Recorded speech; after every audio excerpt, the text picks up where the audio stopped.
आप समस्त भारत के नागरिक जो हिंडोली में निवास करते हैं, भारत की स्वतंत्रता के 75वें दिवस के आयोजन की जो हमने आपकी उपस्थिति में समारोह पूर्वक संपन्न किया, हार्दिक बधाई।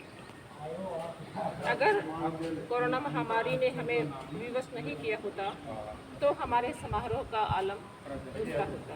हम महाविद्यालय के समस्त छात्रों की उपस्थिति में इसे मनाते, लेकिन संख्या बल कभी भी उत्साह को कम नहीं करता है, जैसा कि आप लोगों ने यहाँ पर उपस्थित होकर जाहिर किया।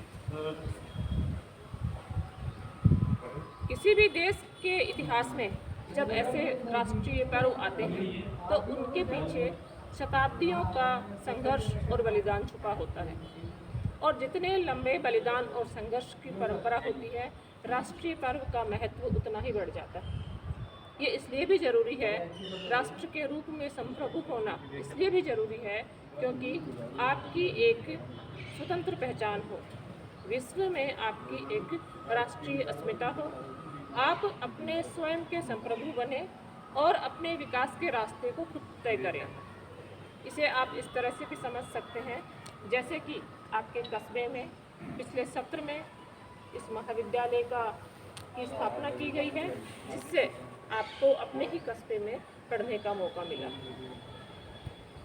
जब कभी स्वतंत्रता संघर्ष होते हैं, चलते हैं, तो उनका मंतव्य केवल विदेशी सत्ता का विरोध करना नहीं होता है, या वो उतना एकांगी नहीं होता है कि केवल विदेशी शासन के प्रभुत्व पर के विरोध पर ही टिका हो। उसमें स्वतंत्रता के बाद होने वाले राष्ट्र निर्माण के बीज छुपे होते हैं। इसको आप इस तरह से समझ सकते हैं कि हमारा आंदोलन केवल एक धारा में नहीं चला, बल्कि अनेक धाराओं में चला। भले ही वो उदारवादियों का संवैधानिक आंदोलन हो, महात्मा गांधी का अहिंसात्मक जन आंदोलन हो, या क्रांतिकारी राष्ट्रवादियों का हिंसा पर आधारित आंदोलन रहा हो। इसके अलावा जो भी समसामयिक जीवन के दूसरे पहलू होते हैं, वो भी उसी संघर्ष को परिलक्षित करते हैं। जैसे कि उस समय जो साहित्य रचा गया, उसका सबसे महत्वपूर्ण भाव राष्ट्रभाव था। जो कला उस समय आई, उसका सबसे महत्वपूर्ण भाव भी राष्ट्रभाव था।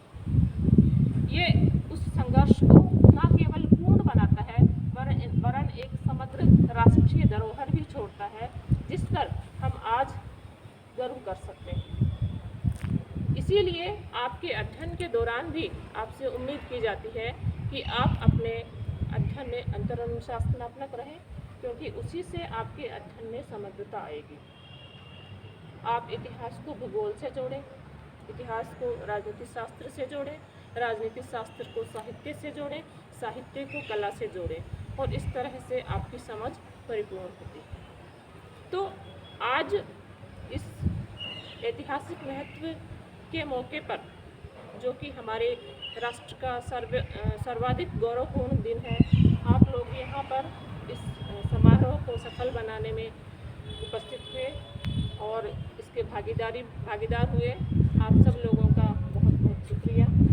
हमारे प्राचार्य ने आपको बहुत ही सारगर्भित और महत्वपूर्ण शब्दों में उद्बोधन किया, और हम सब लोगों ने मिलकर इस राष्ट्रीय पर्व को मनाया। धन्यवाद।